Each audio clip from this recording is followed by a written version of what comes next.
From the shining cloud, the Father's voice is heard. This is my beloved Son. Hear him.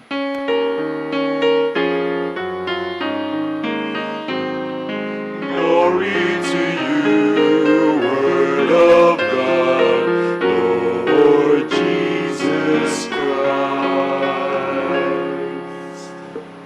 The Lord be with you. And with your The spirit. proclamation of the Holy Gospel according to Luke. Glory to you, O Lord. Jesus took Peter, James, and John and went up the mountain to pray. While he was praying, his face changed in appearance, and his clothing became dazzlingly white. And behold, two men were conversing with him, Moses and Elijah, who appeared in glory and spoke of his exodus that he was going to accomplish in Jerusalem. Peter and his companions had been overcome by sleep, but becoming fully awake, they saw his glory and the two men standing with him. As they were about to part from him, Peter said to Jesus, "Master, it is good that we are here. Let us make 3 tents, one for you, one for Moses, and one for Elijah." But he did not know what he was saying. While he was still speaking, a cloud came and cast a shadow over them, and they became frightened when they entered the cloud.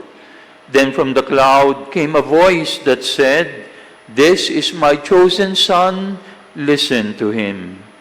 After the voice had spoken, Jesus was found alone, and they fell silent and did not at that time tell anyone what they had seen.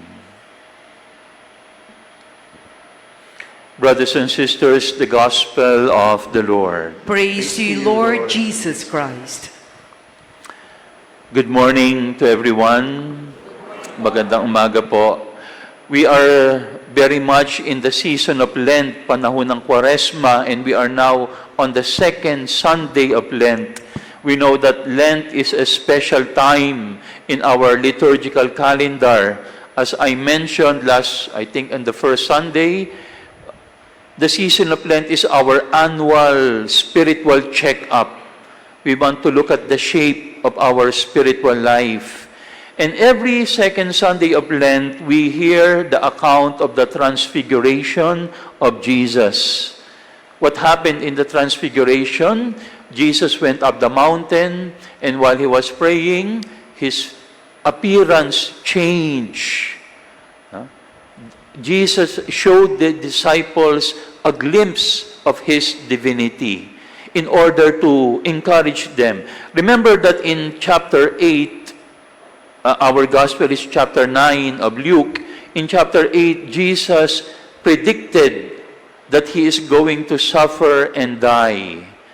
And the apostles became discouraged. They were frightened. And therefore, in order to encourage them to move on and not be discouraged, Jesus took them to the mountain, at least Peter, James, and John, in order to show him a glimpse of his divinity. And as the gospel said, his clothing became dazzling white and his face changed in appearance. That's why we call this Sunday Transfiguration Sunday. But you know, my dear friends, my dear brothers and sisters, during the season of Lent is also meant to transfigure us. It is meant to change us. Dapat nababago tayo ng panahon ng Kwaresma. But you know, 3 things can happen to us during the season of Lent, no? Or in any season given that, no? Ano yung pwedeng mangyari sa atin? Number 1, we can be disfigured. Okay? So instead of transfiguration, disfiguration can happen to us. No? Can you look at the person beside you? No? Tanungin mo nga, kumusta ang figure mo? What happened to your figure? Anong nangyari? No? Sometimes, no, we can be disfigured, no? Literally, no? No? And spiritually. We are image of God, no? The book of Genesis says we were created in the image and likeness of God. But because of sin, what can happen? That image and likeness of God can be disfigured. And so, as time goes on, it can happen that we are slowly being disfigured by sin. Our second reading, the letter of Paul to the Philippians, he gave us one reason why we can be disfigured. He said, He will change our lowly bodies, no, and conform us with His glorified body. And then He said, their God is their belly. No? Their God is their belly. Now look at that image. When do we become disfigured? When our bellies become our God. When our stomachs become our God. What does that mean? When sensuality and physical pleasure becomes the number one motivation in our life. What drives you? Is it the longing for physical pleasure? Is your God your belly? Ang Diyos mo ba ay ang iyong sikmura? Ang iyong tiyan? Now, when our stomachs, our bellies become our God, then definitely we will become disfigured. Literally and physically and spiritually. No? Physically, because kapag kain ka ng kain, ano mangyayari sa'yo? Para kang laging buntis. Di ba? Tingnan niyo yung katabi niyo ngayon. Lagi bang mukhang buntis? No? Mukha bang ang Diyos niya ay ang kanyang sikmura? Remember, no? Food is good. We have nothing against food, no? But as Saint Francis said, no, man eats to live, he did not live to eat. Huh? We eat to live, we did not live to eat. But according to Paul in his letter to the Philippians, there are some people who seemingly they live to eat. And that is why their belly becomes their stomach. And when that happens, we will be disfigured, physically and spiritually. This is the reason why during the season of Lent, we are called to fast. Why are we called to fast? Because when we fast, we are saying that our belly will not be our God. We are saying when we fast that we will long not only for physical food, but we will long for food, for bread that comes from the mouth of God. Then when we do that, then we will not be disfigured. No? So that's one thing that can happen to us. We can become disfigured, disfiguration. Now for some, it is not disfiguration. For some, it is simply configuration. Configuration. Now, configuration is not necessarily bad. No? Because sometimes we even use it, no, to tell us or to remind us that we need to be conformed to Christ. Just like what we heard in the second reading. Jesus said, He will change, Paul said, He will change our lowly body and conform us with His glorified body. We will become imitators of Christ. But that's the problem with configuration. Sometimes configuration simply becomes imitation. You know, I asked our technical people to show us a short video. I don't know if we can show it now. Okay. This is a girl, okay? A karate student. Okay. May audio ba yan? Okay. Para pizza.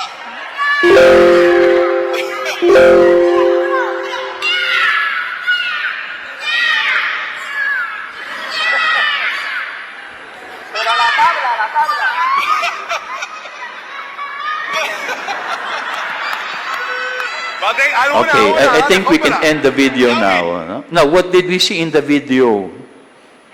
The girl was simply imitating her instructor. She was simply imitating and conforming her actions to her instructor, and that's why she doesn't learn. She does not grow. You know, in our faith, that can also happen. That we simply follow externally what everybody else is doing. During the season of Lent, many Catholics go to church. Last Wednesday, did you go to Mass last Ash Wednesday? The churches even had to add Masses from their regular schedules because there are many people who want to go to Mass. Why? Because they want to have ashes put on their forehead. But do you know that putting ashes on our forehead is not even a requirement during Ash Wednesday? We are not required to have ashes on our foreheads. What is required? To fast and to abstain. That is required. But I see many people, they have ashes on their forehead and they're eating meat in the food court. Gaya-gaya lang. Gusto ko lang magkaroon ako ng abo, gagayahin ko ang ginagawa ng nakararami. And that is why sometimes our religiosity, our practice of the faith becomes meaningless because it is simply conformity. It is simply a configuration. We simply follow externally. During the season of Lent, the invitation of Jesus is to go inwardly and not only conform externally. And hopefully what will happen to us is not simply configuration, not disfiguration, but the third one, transfiguration. Now, Father, what is transfiguration? That is what we are celebrating today. Transfiguration, the Greek word is metamorphe. Metamorphe. I think you can recognize the word metamorphosis. And metamorphosis is not only external change, it is a different kind of change. It is an intense kind of change. Transfiguration, metamorphosis. Metamorphosis is like a worm becoming a butterfly. That is transfiguration. Transfiguration is like a square becoming a cube. Transfiguration is like a circle becoming a sphere. Transfiguration is like a triangle becoming a pyramid. Do you see the difference?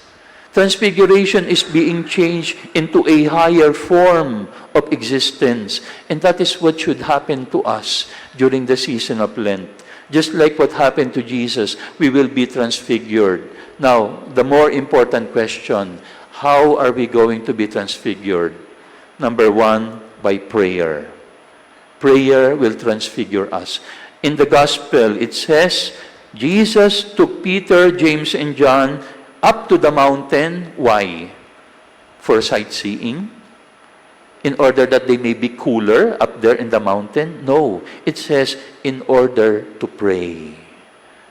And when they were in prayer, when Jesus was in prayer, that was the time that his face became dazzlingly white and his face became transfigured and he was transfigured into his divinity. It's the same with us. The more we pray, the more we will be transfigured. Do you remember Exodus 34? What happened to Moses? When Moses also went up the mountain, what happened to him? Almost like what happened to Jesus. His face became dazzlingly white. The people of Israel cannot even look at him directly. Moses even had to cover his face because the experience of prayer so transformed him, he almost looked like an angel. My dear brothers and sisters, hopefully, during the season of Lent, we also spend moments of prayer. Personal prayer. Not simply prayer of petition, but prayer of adoration. No? Because all of us always pray in petition. We always ask God, Lord, I want this. Lord, I want that. Lord, pengi po noon, pengi po nito. Kaya ang Panginoon nagiging pengi noon. No, hingi lang tayo ng hingi. Prayer of adoration. What is adoration? It comes from two Latin words, ad ora. Ad means to, ora means lips or mouth. So adoration literally means to be lips to lips with God. To be mouth to mouth with God. Meaning to kiss God. That is the prayer of adoration. It is an intense and personal moment of prayer. Spend time with God in prayer, you will be transfigured. Secondly, Scripture. When we listen to Scriptures, we will also be transfigured. In the Bible, it says, 2 men were with Jesus. Who were the 2 men? Elijah and Moses. Elijah represented the prophets. Moses represented the law. And the law and the prophets, that is the Scriptures. And so, what are we being told? That if we read the Word of God will also slowly transfigure us. It is in the Scriptures that we will hear Jesus speaking to us. The Father said, "This is my chosen Son, listen to Him."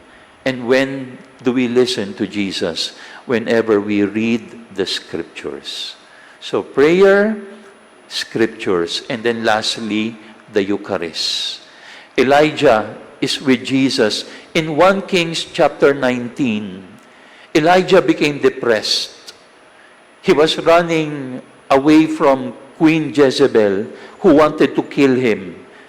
And Elijah became so depressed, he said, "Lord, take my life. I want to die." What happened? In his moment of despair, an angel appeared and gave him bread. The angel fed him with heavenly bread. And after Elijah ate the heavenly bread, he became so strong and inspired, he went back and continued his mission. What do you remember when you hear the angel giving us bread? That is the Eucharist. That is a premonition of the bread from heaven. And so every time we take the Eucharist, like Elijah, it will also transfigure us from within. We will rise up from our discouragement and we will continue on in our Christian walk. My dear friends, today is the Sunday of Transfiguration. Let us not be disfigured. Let us not simply be configured to Christ. Together with Christ, let us be transfigured. And how will that happen? Through prayer, through Scripture, and the Eucharist.